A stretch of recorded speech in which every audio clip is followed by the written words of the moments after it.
For over 50 years, we were told the moon was a dead, airless tomb of gray dust and jagged rocks. We were taught that its surface was a silent witness to a violent past, frozen in time. But we were lied to. Or, at the very least, we were looking at the wrong side. In 2022, China's Yutu rover, the first human craft to ever traverse the mysterious far side of the moon, sent back a series of images that shouldn't exist. Nestled in the desolate monochromatic regolith of the von Karman crater, the rover's cameras locked on to something alien, perfect, translucent glass spheres. These aren't tiny microscopic fragments. We're talking about centimeter-sized glass pearls glowing faintly against the dark lunar soil like jewels dropped in a desert. They are translucent, they are smooth, and they are mathematically round. While NASA's Apollo missions brought back tiny glass beads before, they were always opaque, dark, and scarred by radiation. China's glass pearls are different. They look fresh. They look manufactured. The scientific community immediately went into a frenzy. How does nature create a perfect glass sphere on a planet with no water, no atmosphere, and supposedly no volcanic activity for billions of years? The official explanation from the Chinese National Space Administration, CNSA, is that these spheres formed during a high-energy meteorite impact. They claim the heat melted the lunar crust, splashing molten rock into the air, where it cooled into glass before falling back to the surface. But there is a massive problem with that theory. Impact glass is usually filled with impurities, bubbles, streaks of metal, and bits of rock, but the Yutu spheres are remarkably clear. To get glass this pure on Earth, you need a controlled laboratory environment and specific cooling rates. Furthermore, these spheres were found in an area that hasn't seen a major impact in millions of years. So why are they sitting on top of the dust, unweathered and unscratched? As the rover moved closer to analyze the composition, something even stranger happened. The transmission from the South Pole Aitken Basin suddenly became irregular. For weeks, the public heard nothing. When the images finally surfaced, they were heavily processed, leading independent analysts to believe that the CNSA was hiding the true nature of these objects. Some whistleblowers within the aerospace community suggest that these aren't just rocks, they are ancient planetary-scale sensors, or perhaps remnants of a glass-based infrastructure that once spanned the lunar interior. The deeper the Yutu roves, the more it seems the far side is actually the hidden side, a place where the rules of geology are being rewritten. These glass beads aren't just curiosities, they're the eyes of the moon staring back at us, whispering a secret about what lies beneath the crust. And as we will see, this glass isn't just a surface anomaly, it is a leak from a world inside the moon that is far more active and far wetter than NASA ever dared to tell us. We are only just beginning to uncover the truth about why China is so obsessed with the far side. If you want to be the first to know what they found in the latest soil samples and why it points to a massive hidden ocean, make sure to hit that like button and subscribe right now. The story of the glass moon is just getting started, and the next discovery is going to change everything you thought you knew about our celestial neighbor. While the glass spheres on the surface captured the world's imagination, the true bombshell was hidden inside a few grams of gray dust brought back by the Chang'e 5 mission. When Chinese scientists began peeling back the layers of these lunar soil samples, they didn't just find minerals, they found the impossible: water.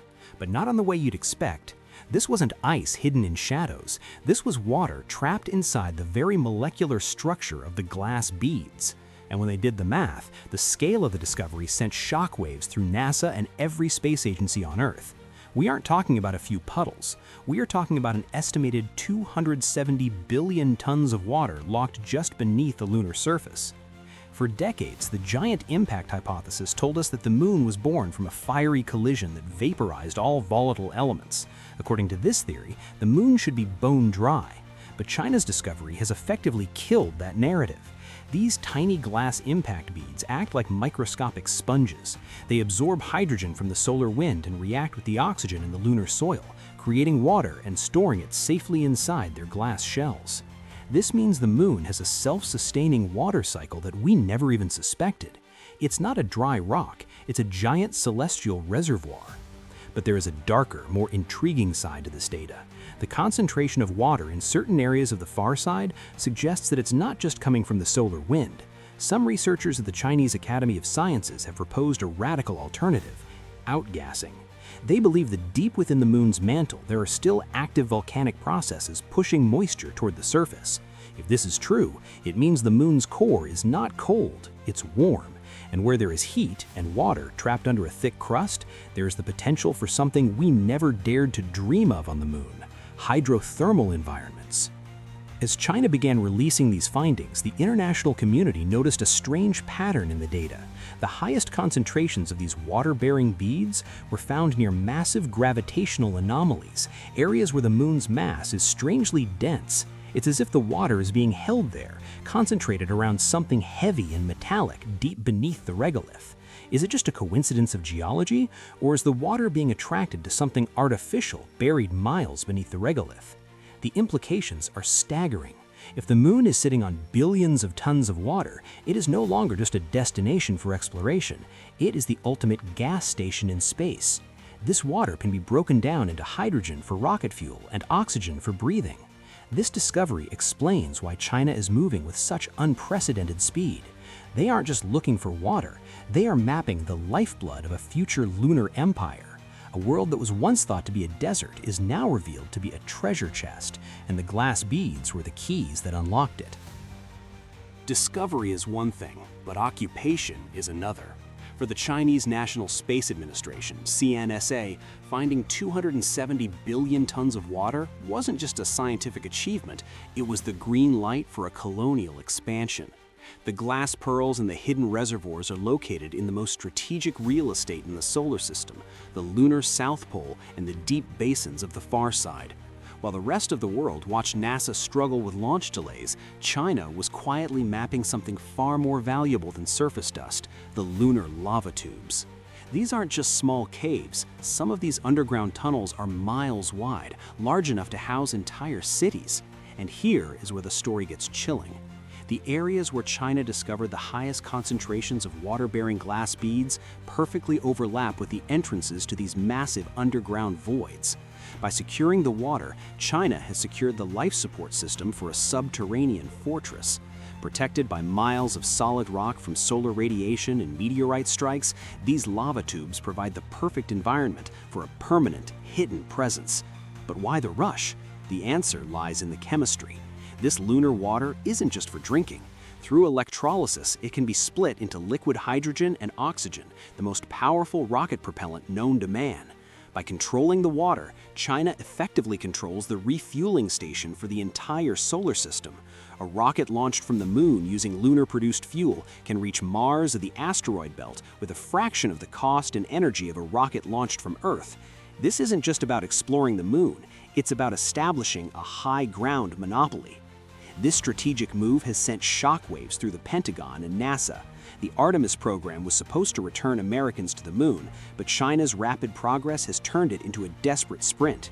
Leaked intelligence suggests that the CNSA is already testing lunar bricks made from 3D printed regolith, designed specifically to seal these lava tubes. They are building a world that the West cannot see from the surface. While NASA's telescopes are looking down at the moon, China is already looking out from it. The moon fortress isn't a theory of the future, it is the reality of the present. As we speak, automated Chinese drills are likely penetrating the glass-rich crust to tap into the reservoirs we discussed in Part 2. The race for the moon has moved from who can land first to who can stay forever. And with the discovery of 270 billion tons of water, China has just secured the ultimate home field advantage. The question is, once they go underground, will they ever let anyone else in? Everything we have uncovered so far, the perfect glass spheres, the hundreds of billions of tons of water, and the vast hollow lava tubes, points to a single inescapable conclusion. The moon is not the dead celestial accident we were taught it was. The more China's rovers and landers dig into the crust, the more they find a world that looks suspiciously like it was designed to sustain life. We are witnessing a total paradigm shift. If the moon has its own internal water cycle and the structural integrity to house entire civilizations, we have to ask the ultimate question: has someone already been there? For decades, the spaceship moon theory was relegated to the fringes of science fiction, but the discovery of these translucent glass beads has brought it back into the light. In nature, glass of this purity and shape is an anomaly. In engineering, glass is a perfect insulator and a medium for data. If the moon's interior is as hollow and water-rich as the latest data suggests, it behaves less like a planetary fragment and more like a biological ark, a world that was either renovated billions of years ago or placed in our orbit with the specific intent of serving as a future sanctuary. China is not just looking for rocks, they're looking for the manual. The speed at which they are moving toward a manned landing, now scheduled for before 2030, suggests they aren't just curious explorers, they're looking for something specific, something buried 35 meters deep, just like the structures they found on Mars. When the first taikonauts step into the dark shadows at the South Pole, they won't just be planting a flag, they will be the first humans in history to crack the seal on a planetary tomb that has been waiting for 3 billion years. If the moon is indeed alive with water and heat, it means the era of Earth-centrism is over. We are no longer the only island in a vast dry ocean. Our closest neighbor is a reservoir, a fortress, and perhaps even a witness to our own origins. The great silence of the moon is ending, and the voice that is emerging is one of profound mystery. Are we returning to the moon, or are we simply being allowed back in?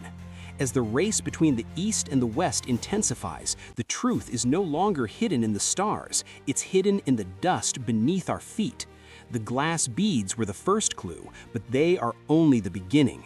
The next mission will take us deeper, into the tunnels and into the heart of the moon itself. What do you think China will find when they enter the first lava tube? Is the moon a natural wonder, or is it an ancient, abandoned megastructure? Share your wildest theories in the comments. I read every single one. Make sure to share this video with anyone who still thinks the moon is just a rock. If you missed our previous investigation on the secret countdown from the void, click the video on your screen right now. The universe is speaking.